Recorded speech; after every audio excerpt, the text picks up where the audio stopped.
하겠습니다. 네, 선생님 인사 부탁드립니다. 고승쌤부터.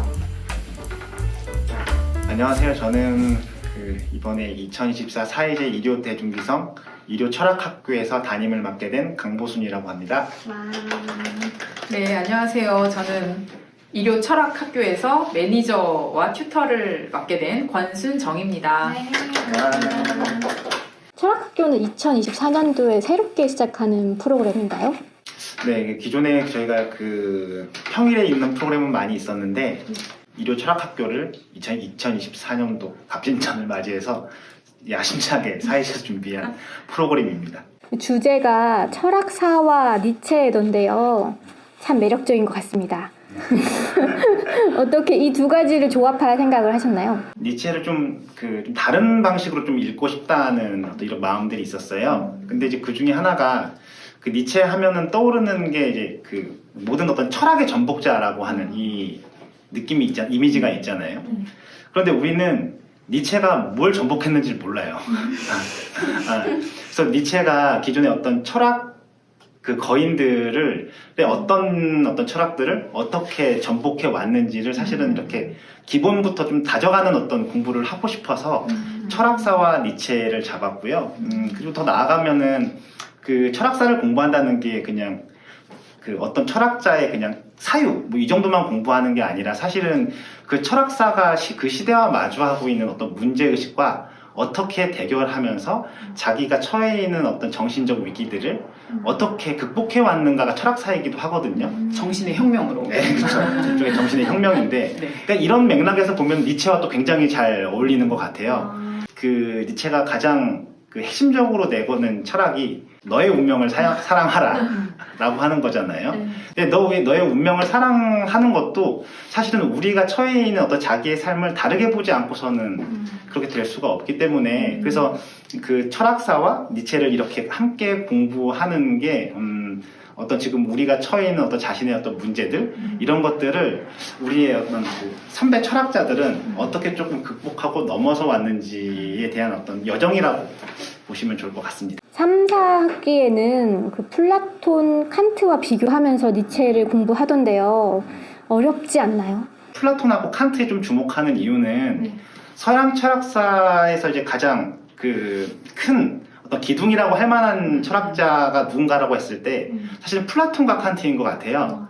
그리고 니체의 철학 자체가 이 플라톤이 이야기하는 어떤 초월성의 철학과 대결하는 어떤 이런 것들, 그 다음에 니체가 칸트와 어떤 대결을 하면서 이걸 넘어가려고 하는 굉장히 많은 부단한 노력들, 그러니까 니체가 대결하고자 했던 가장 큰 두 축이 플라톤과 칸트라는 생각이 들어서 이제 전체 철학사 공부를 조금 더 심화 있게 하는 차원에서 이제 플라톤하고 칸트를 저희가 선정을 해서 니체와 비교해 가면서 이제 읽는 거죠.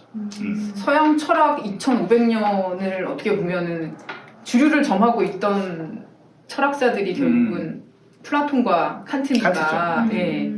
니체가 책을 보면은 이게 칸트와 플라톤을 넘어섰다는 얘기를 많이 하긴 하는데 어떻게 넘어섰는지, 무엇을 넘어섰는지는 사실 한 번도 또 알아보지 않은 상태라서 같이 공부하면 진짜 니체의 정수를 또 알 수 있을 것 같습니다. 2교시 세미나 시간이 니체와 삶, 니체와 사람들, 니체와 영혼회귀, 니체와 공부를 이렇게 주제로 짜여졌던데요.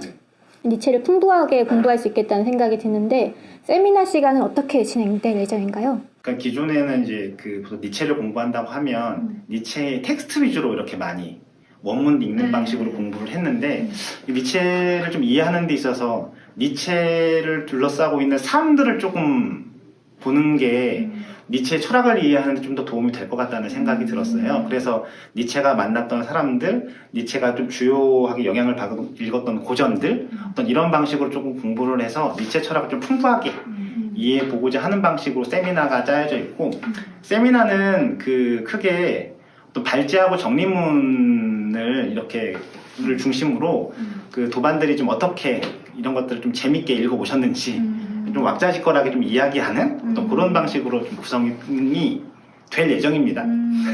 두 분은 니체의 어떤 면에 끌려서 니체 공부를 지금 하고 계신 건가요? 그래서 이 질문을 받고 니체를 내가 왜 이렇게 좀 오래 읽게 됐을까? 제일 어려운 질문이고. 사실 가장 어려운 질문인 것 같아요. 이 공부를 왜 하고 있는가? 근데 그 연구실에서 그 처음 만난 그 서양 철학자가 니체이기도 했는데 그때 그 니체가 그 했던 얘기 중에 가장 인상에 남았던 게 운명과 필연이었어요. 그러니까 그 자기 삶의 철학자가 되고 어떤 우리가 철학을 공부하는 것도 자기 이해를 하는 어떤 도정 속에 있는 건데 근데 뭔가 철학을 공부한다고 하면은 그냥 어려운 것들을 막 외우고 암기하는 방식으로만 이해했는데 니체는 결국 철학을 한다는 거는 자기 삶의 운명을 이해하는 일이고 자기가 놓여있는 그 삶의 필연을 이해하는 일이라고 이렇게 이야기를 해주는 거예요. 아, 철학을 공부하는 게 이런 건가? 도대체 운명과 필연을 공부하고 이해한다는 게 뭐지? 거기에 끌려서 벌써 이렇게 오래 생각이 없었는데 그 답이 어딘가에 있을 거라고 생각을 하고 읽다 보니 어느새 시간이 이제 한 5, 6년이 돼가고 있네요. 저는 그 니체를 읽다 보면 지금 내가 너무 당연하다고 생각되는 것들을 항상 의심하게 만들어주는 게 되게 매력인 것 같아요. 니체에 난 이걸 진리라고 생각했어. 그렇게 생각하는 거에 대해서 여지없이 그게 진리가 아니고 만들어진 거다라는 것을 이야기하다 보니까 뭔가 껍데기를 계속 탈피하면서 나오는 듯한 느낌이 있다고 할까? 니체를 공부하니까 그런 면이 좀 있는 것 같아서 계속 하게 되는 것 같아요. 자기 삶의 철학자가 된다는 거? 이게 어떤 의미인가요? 가장 어려운 질문 중에 하나예요. 자기 삶에. 그러니까 뭐 니체도 이야기를 했지만 인간은 자기 자신으로부터 가장 먼 존재이기도 하다는 어떤 뭐 이런 맥락을 좀 깔고 있는데, 그러니까 그 우리 삶을 무겁게 하는 게 뭘까라고 할 때 어떤 외부의 사건들이 우리를 무겁게 하는 것 같지가 않아요. 사건을 대하는 우리의 해석이 너무 단조롭다는 게 우리를 무겁게 하는 게 아닌가? 그러니까 자기 삶의 철학자가 된다는 거는 어쨌든 철학을 공부하면 내 삶이 더 무거워지는 게 아니라 니체의 말대로 좀 명랑해지고 조금 그 가벼워지는 어떤 이런 상태에 이르게 되는 게 우리가 철학을 공부하는 어떤 그런 이유가 될 수 있을 것 같아요. 그러니까 그런 맥락에 있어서 자기 삶의 철학자가 된다고 하는 거는 좀 니체에 따르면 우리가 지금 해석하고 있는 이 해석이 전부가 아닐 수 있다는 거. 그러니까 우리를 굉장히 그 무겁게 만드는 그 왜소한 해석들, 그 해석들로부터 우리가 얼만큼 그 거인의 업계에 위해서 다양한 어떤 그 사유들을 해석들을 할 수 있는가? 저는 그런 것들을 시도하는 여정들이 자기 삶의 철학자 되기라고 하는 것과 좀 연결이 된다고 생각이 들어서 자기 삶의 철학자 되기라고 거창하게 한번 걸어봤습니다. 어떤 분들이 이 프로그램을 신청하시면 좋을까요? 일요일날 시간 되시는 분들도 있지만 그냥 좀 니체가 이야기하는 우정의 어떤 기회라든가 그다음에 좀 철학을 하고 싶은데 철학이 굉장히 좀 처음에 공부하기에는 진입장벽이 높다고 생각이 들잖아요. 그러니까 철학의 초식을 좀 다지고 싶으신 분들, 나가서 일요일날 좀 맛있는 점심을 먹고 싶다 하시는 분들, 일요일날 사이즈에서 맛있는 점심을 제가 또 저 순정쌤이 만들어서 아침에 정성껏 만들어 놓을 예정입니다. 사이즈 밥이 맛있습니다. 근데 같이 먹으면 또 더 맛있어요. 네, 그런 분들이 좀 오시면 좋지 않을까 저는 생각이 들고요. 자기 운명을 사랑하고 싶으신 분 그치. 많이들 오세요.